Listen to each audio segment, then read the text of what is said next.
El caballero Carmelo, por Abraham Valdelomar.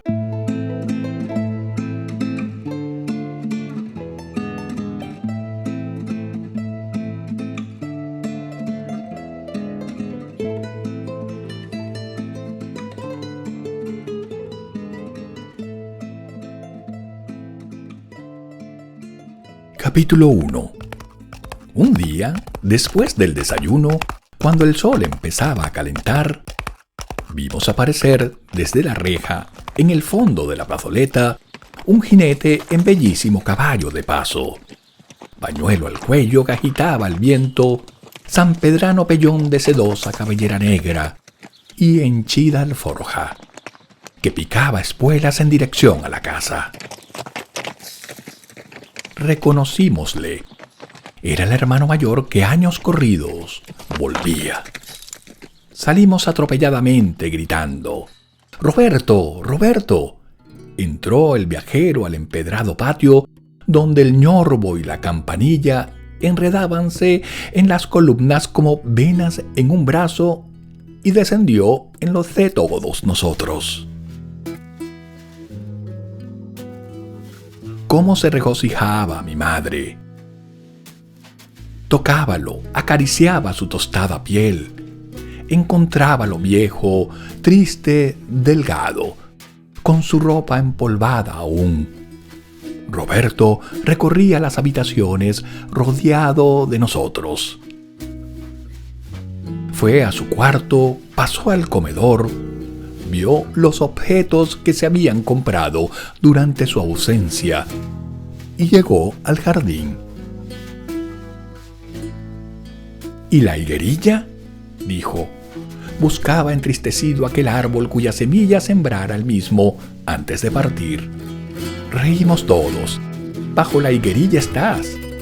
El árbol había crecido y se mecía armoniosamente con la brisa marina.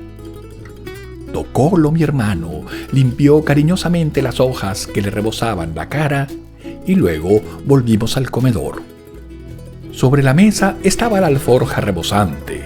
Sacaba él uno a uno los objetos que traía y los iba entregando a cada uno de nosotros. ¡Qué cosas tan ricas! ¿Por dónde había viajado? Quesos frescos y blancos envueltos por la cintura con paja de cebada, de la quebrada de Humay, chancacas hechas con coco, nueces, maní y almendras, frijoles colados en sus redondas calabacitas, pintadas encima con un rectángulo de su propio dulce que indicaba la tapa de chincha baja, bizcochuelos en sus cajas de papel de yema de huevo y harina de papa, leves, esponjosos, amarillos y dulces, santitos de piedra de Huamanga tallados en la feria serrana, cajas de manjar blanco, tejas rellenas y una traba de gallo con los colores blanco y rojo.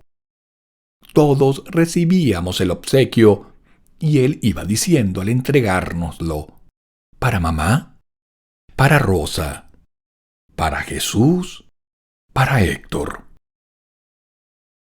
«¿Y para papá?», le interrogamos cuando terminó. «Nada». «¿Cómo? ¿Nada para papá?», sonrió el amado. Llamó al sirviente y le dijo: «El Carmelo». A poco volvió éste con una jaula y sacó de ella un gallo, que ya libre estiró sus cansados miembros, agitó las alas y cantó estentóreamente. «Para papá», dijo mi hermano. Así entró en nuestra casa el amigo íntimo de nuestra infancia ya pasada, a quien acaecería historia digna de relato, cuya memoria perdura aún en nuestro hogar como una sombra alada y triste: el caballero Carmelo.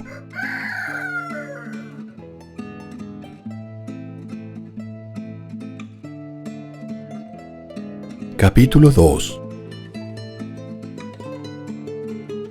Amanecía en Pisco alegremente, a la agonía de las sombras nocturnas, en el frescor del alba, en el radiante despertar del día, sentíamos los pasos de mi madre en el comedor.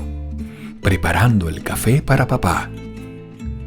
Marchábase éste a la oficina, despertaba ella a la criada, chirriaba a la puerta de la calle con sus mohosos goznes. Oíase el canto del gallo que era contestado a intervalo por todos los de la vecindad. Sentíase el ruido del mar, el frescor de la mañana, la alegría sana de la vida. Después, mi madre venía a nosotros, nos hacía rezar arrodillados en la cama con nuestras blancas camisas de dormir. Vestíanos luego y al concluir nuestro tocado, se anunciaba a lo lejos la voz del panadero. Llegaba éste a la puerta y saludaba. Era un viejo dulce y bueno. Hacía muchos años, al decir de mi madre que llegaba todos los días, a la misma hora, con el pan calientito y apetitoso, montado en su burro detrás de 2 capachos de cuero, repletos de toda clase de pan. Hogazas, pan francés, pan de mantecado, rosquillas. Mi madre escogía el que habíamos de tomar y mi hermana Jesús lo recibía en el cesto. Marchábase el viejo y nosotros, dejando la provisión sobre la mesa del comedor, cubierta de hule brillante, íbamos a dar de comer a los animales. Cogíamos las mazorcas de apretados dientes, las desgranábamos en un cesto y entrábamos al corral, donde los animales nos rodeaban. Volaban las palomas, picoteábanse las gallinas por el grano, y entre ellas escabullíanse los conejos. Después de su frugal comida, hacían grupo alrededor nuestro. Venía hasta nosotros la cabra, refregando su cabeza en nuestras piernas. Piaban los pollitos, tímidamente se acercaban los conejos blancos, con sus largas orejas, sus redondos ojos brillantes y su boca de niña presumida. Los patitos recién sacados, amarillos como yema de huevo, trepaban en un panto de agua. Cantaba desde su rincón entrabado el caramelo, y el pavo, siempre orgulloso, alaraquero y antipático, hacía por desdeñarnos, mientras los patos, balanceándose como dueñas gordas, hacían, por lo bajo, comentarios sobre la actitud poco gentil del petulante. Aquel día, mientras contemplábamos a los discretos animales, escapóse del corral el pelado, un pollo sin plumas, que parecía uno de aquellos jóvenes de 17 años, flacos y golosos. Pero el pelado, además de eso, era pendenciero y escandaloso, y aquel día, mientras la paz era en el corral y los otros comían el modesto grano, él, en pos de mejores viandas, habíase encaramado en la mesa del comedor y rotos varias piezas de nuestra limitada vajilla. En el almuerzo tratóse de suprimirlo, y cuando mi padre supo sus fechorías, dijo pausadamente: «Nos lo comeremos el domingo».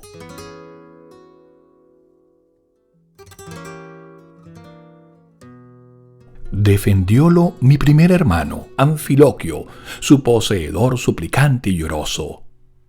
Dijo que era un gallo que haría crías espléndidas. Agregó que desde que había llegado el Carmelo, todos miraban mal al pelado, que antes era la esperanza del corral y el único que mantenía la aristocracia de la afición y de la sangre fina.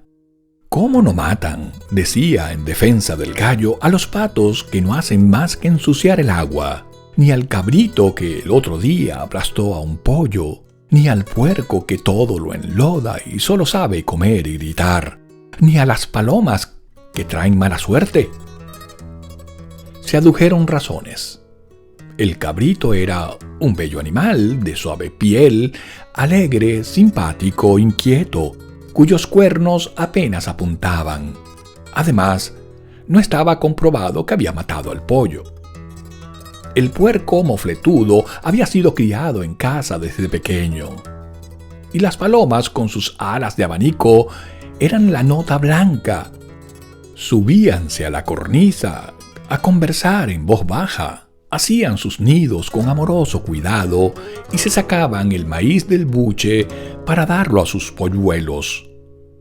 El pobre pelado estaba condenado.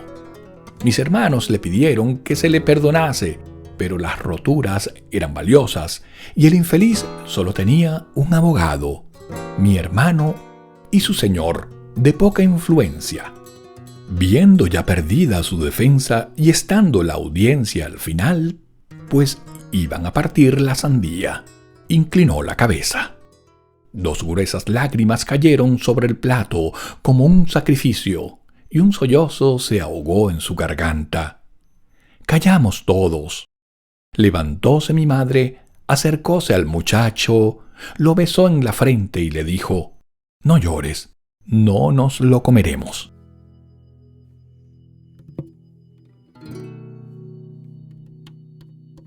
Capítulo 3. Quien sale de Pisco, de la plazuela sin nombre, salitrosa y tranquila, vecina de la estación, y torna por la calle del Castillo, que hacia el sur se alarga, encuentra, al terminar, una plazuela pequeña donde quemaban a Judas el domingo de Pascua de Resurrección. Desolado lugar en cuya arena verdeguean a trechos las malvas silvestres. Al lado del poniente, en vez de casas, extiende el mar su manto verde, cuya espuma teje complicados encajes al besar la húmeda orilla.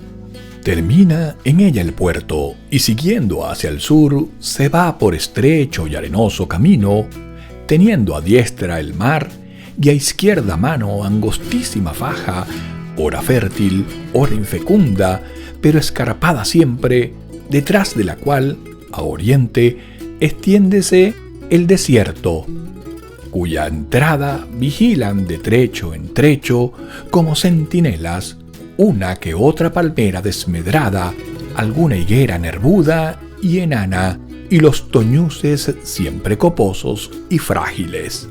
Ondea en el terreno la hierba del alacrán, verde y jugosa al nacer, quebradiza en sus mejores días, y en la vejez bermeja como sangre de buey. En el fondo del desierto, como si temieran su silenciosa aridez, las palmeras únense en pequeños grupos, tal como lo hacen los peregrinos al cruzarlo, y ante el peligro los hombres. Siguiendo el camino, divísase en la costa, en la borrosa y vibrante vaguedad marina, San Andrés de los Pescadores, la aldea de sencillas gentes, que eleva sus casuchas entre la rumorosa orilla y el estéril desierto. Allí, las palmeras se multiplican y las higueras dan sombra a los hogares, tan plácida y fresca que parece que no fueran malditas del buen Dios, o que su maldición hubiera caducado. Que bastante castigo recibió la que sostuvo en sus ramas al traidor, y todas sus flores dan fruto que al madurar revientan.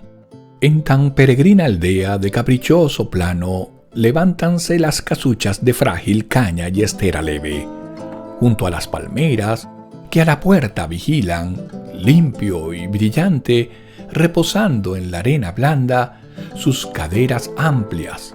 Duerme a la puerta el bote pescador, con sus velas plegadas, sus remos tendidos como tranquilos brazos que descansan, entre los cuales yacen con su muda y simbólica majestad el timón grácil, la calabaza que achica el agua mar afuera y las sogas retorcidas como serpientes que duermen.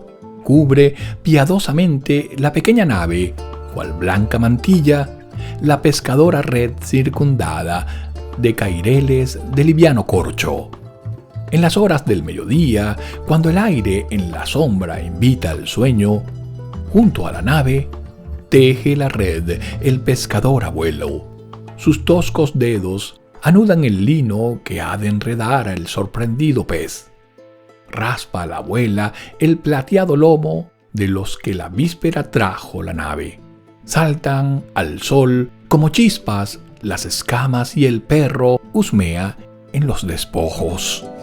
Al lado en el corral, que cercan enormes huesos de ballena, trepan los chiquillos desnudos sobre el asno pensativo y se tuestan al sol en la orilla, mientras bajo la ramada el más fuerte pule un remo. La moza, fresca y ágil, saca agua del pozuelo, y las gaviotas alborotadas recorren la mansión humilde dando gritos extraños. Junto al bote duerme el hombre de mar, el fuerte mancebo embriagado por la brisa caliente y por la tibia emanación de la arena. Su dulce sueño, 8 de justo, con el pantalón corto, las musculosas pantorrillas cruzadas, y en cuyo duros pies de redondos dedos piérdense, como escamas, las diminutas uñas. La cara tostada por el aire y el sol, la boca entreabierta que deja pasar la respiración tranquila, y el fuerte pecho desnudo que se levanta rítmicamente con el ritmo de la vida, el más armonioso que Dios ha puesto sobre el mundo. Por las calles no transitan al mediodía las personas, y nada turba la paz de aquella aldea, cuyos habitantes no son más numerosos que los dátiles de sus 20 palmeras. Iglesia ni cura habían en mi tiempo. Las gentes de San Andrés, los domingos, al clarear el alba, iban al puerto con los jumentos cargados de corobinas frescas, y luego, en la capilla, cumplían con Dios. Buenas gentes, de dulces rostros, tranquilo mirar, morigeradas y sencillas, indios de la más pura cepa, descendientes remotos y ciertos de los hijos del sol. Cruzaban a pie todos los caminos como en la edad feliz del Inca. Atravesaban en caravana inmensa la costa para llegar al templo y oráculo del buen Pachacámac, con la ofrenda en la alforja, la pregunta en la memoria y la fe en el sencillo espíritu. Jamás riña alguna manchó sus claros, morales y austeros. Labios de marido besaron siempre labios de esposa, y el amor, fuente inagotable de odios y maldecires, era entre ellos tan normal y apacible como el agua de sus pozos. De fuertes padres nacían, sin comadronas, rozagantes muchachos, en cuyos miembros la piel hacía gruesas arrugas. Aires marinos henchían sus pulmones y crecían sobre la arena caldeada bajo el sol ubérrimo hasta que aprendían a lanzarse al mar y a manejar los botes de piquete, que zozobrando en las olas les enseñaban a dominar la furia marina. Maltones, musculosos, inocentes y buenos pasaban su juventud hasta que el cura de Pisco unía a las parejas que formaban un nuevo nido. Compraban un asno y se lanzaban a la felicidad, mientras las tortugas centenarias del hogar paterno veían desenvolverse impasibles las horas filosóficas cansadas y pesimistas, mirando con llorosos ojos desde la playa el mar, al cual no intentaban volver nunca, y al crepúsculo de cada día lloraban, pero hundido el sol, metían la cabeza bajo la concha poliédrica y dejaban pasar la vida llena de experiencias, sin fe, lamentándose siempre del perenne mal, pero inactivas, inmóviles, infecundas y solas. Capítulo 4. Esbelto, magro, musculoso y austero, su afilada cabeza roja era la de un hidalgo altísimo, caballeroso, justiciero y prudente, agallas bermejas, delgada cresta de encendido color, ojos vivos y redondos, mirada fiera y perdonadora, acerado pico agudo. La cola hacía un arco de plumas tornasoles, su cuerpo color caramelo avanzaba en el pecho audaz y duro. Las piernas fuertes que estacas musulmanas defendían, cubiertas de escama, parecían las de un armado caballero medieval. Una tarde, mi padre, después del almuerzo, nos dio la noticia. Había aceptado una apuesta para la jugada de gallos de San Andrés el 28 de julio. No había podido evitarlo. Le habían dicho que el Carmelo, cuyo prestigio era mayor que el del alcalde, no era un gallo de raza. Molestóse mi padre. Cambiáronse frases y apuestas, y aceptó. Dentro de un mes, toparía el Carmelo con el ajiseco de otro aficionado, famoso gallo vencedor como el nuestro en muchas lides singulares. Nosotros recibimos la noticia con profundo dolor. El Carmelo iría a un combate y a luchar a muerte, cuerpo a cuerpo, con un gallo más fuerte y más joven. Hacía ya 3 años que estaba en casa. Había él envejecido mientras crecíamos nosotros. ¿Por qué aquella crueldad de hacerlo pelear? Llegó el día terrible. Todos en casa estábamos tristes. Un hombre había venido 6 días seguidos a preparar al Carmelo. A nosotros ya no nos permitían ni verlo.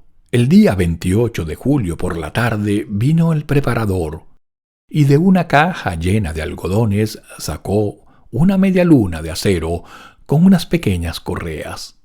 Era la navaja, la espada del soldado. El hombre la limpiaba, probándola en la uña, delante de mi padre. A los pocos minutos, en silencio, con una calma trágica, sacaron al gallo, que el hombre cargó en sus brazos como a un niño. Un criado llevaba la cuchilla y mis 2 hermanos lo acompañaron. ¡Qué crueldad!, dijo mi madre. Lloraban mis hermanas, y las más pequeñas, Jesús, me dijo en secreto, antes de salir: «Oye, anda junto con él, cuídalo, pobrecito». Llevóse la mano a los ojos, echóse a llorar, y yo salí precipitadamente y hube de correr unas cuadras para poder alcanzarlos.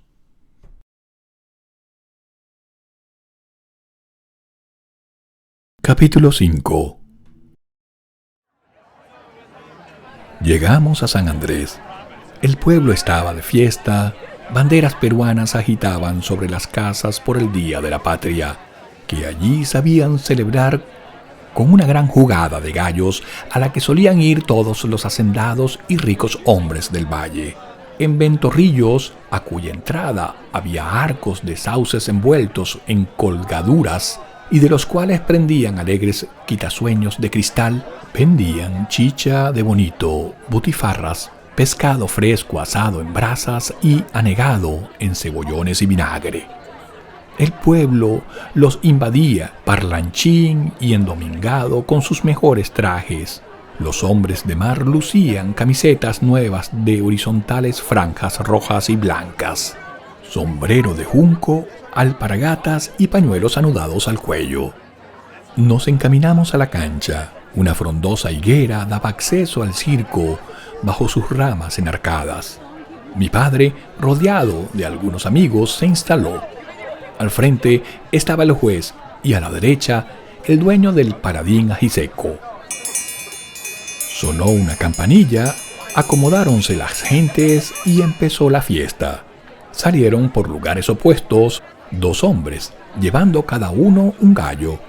Lanzáronlos al ruedo con singular ademán.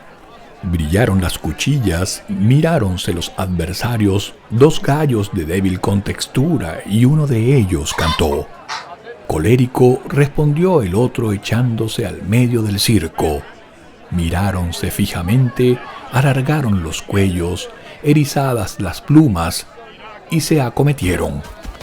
Hubo ruidos de alas, plumas volaron, gritos de la muchedumbre, y a los pocos segundos de jadeante lucha cayó uno de ellos. Su cabecita afilada y roja besó el suelo, y la voz del juez: «Ha enterrado el pico, señores». Batió las alas el vencedor. Aplaudió la multitud enardecida y ambos gallos, sangrando, fueron sacados del ruedo. La primera jornada había terminado. Ahora entraba el nuestro, el caballero Carmelo. Un rumor de expectación vibró en el circo. El ajiseco y el Carmelo. 100 soles de apuesta. Sonó la campanilla del juez y yo empecé a temblar. En medio de la expectación general salieron los dos hombres, cada uno con su gallo. Se hizo un profundo silencio y soltaron a los dos rivales.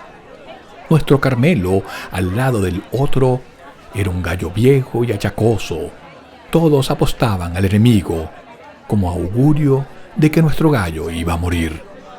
No faltó aficionado que anunció el triunfo del Carmelo, pero la mayoría de las apuestas favorecían al adversario.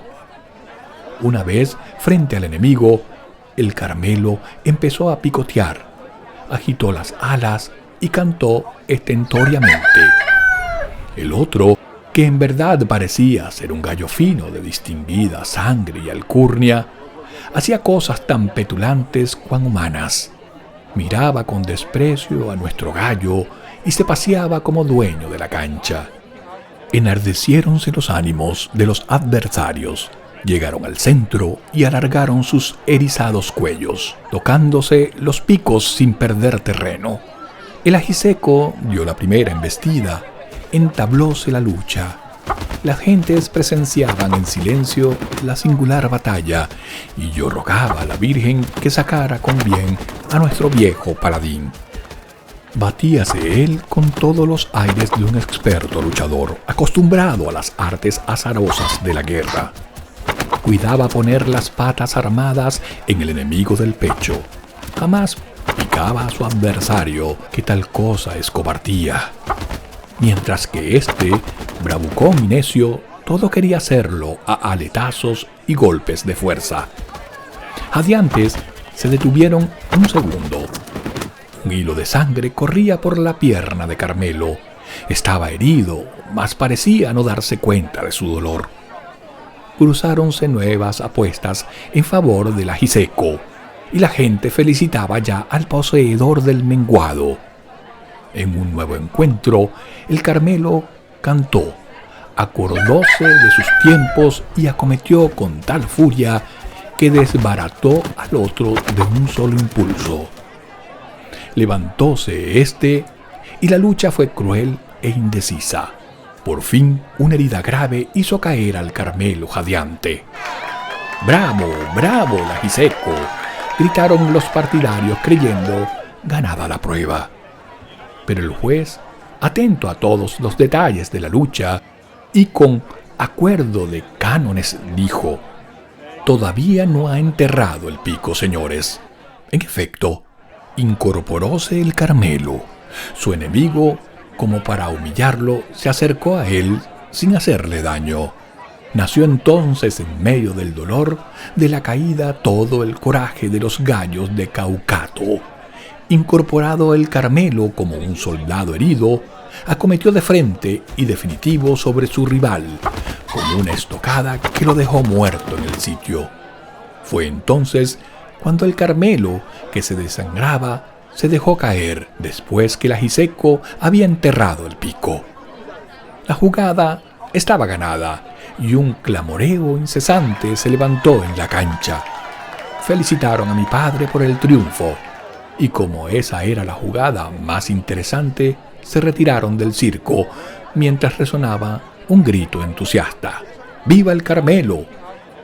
Yo y mis hermanos lo recibimos y lo condujimos a casa, atravesando por la orilla del mar el pesado camino y soplando aguardiente bajo las alas del triunfador que desfallecía. Capítulo 6. 2 días estuvo el gallo sometido a toda clase de cuidado. Mi hermana Jesús y yo le dábamos maíz, se lo poníamos en el pico, pero el pobrecito no podía comerlo, ni mucho menos incorporarse.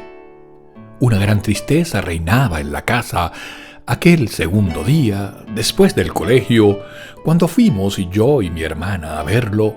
Lo encontramos tan decaído que nos hizo llorar. Le dábamos agua con nuestras manos, le acariciábamos, le poníamos en el pico rojo granos de granada. De pronto, el gallo se incorporó.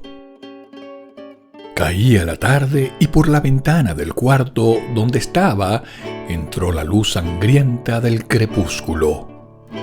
Acercóse a la ventana, miró la luz, agitó débilmente las alas y estuvo largo rato en la contemplación del cielo. Luego abrió nerviosamente las alas de oro, enseñoreóse y cantó.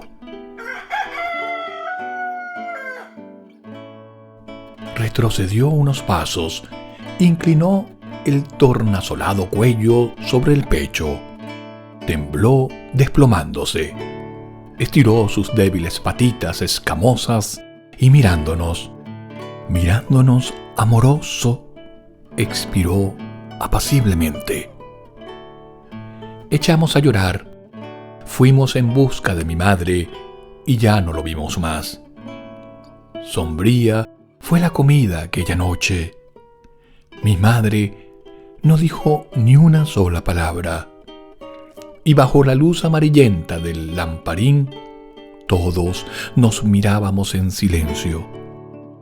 Al día siguiente, en el alba, en la agonía de las sombras nocturnas, no se oyó su canto alegre.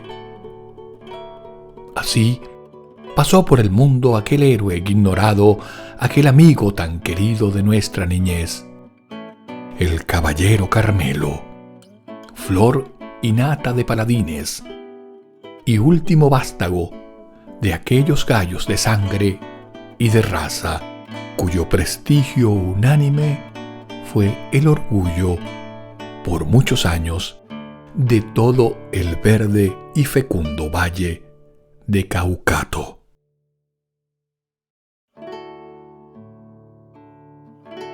Si te ha gustado El Caballero Carmelo de Abraham Valdelomar, no olvides suscribirte, darnos like, activa la campanita para futuras notificaciones. Nos vemos en un próximo audiolibro.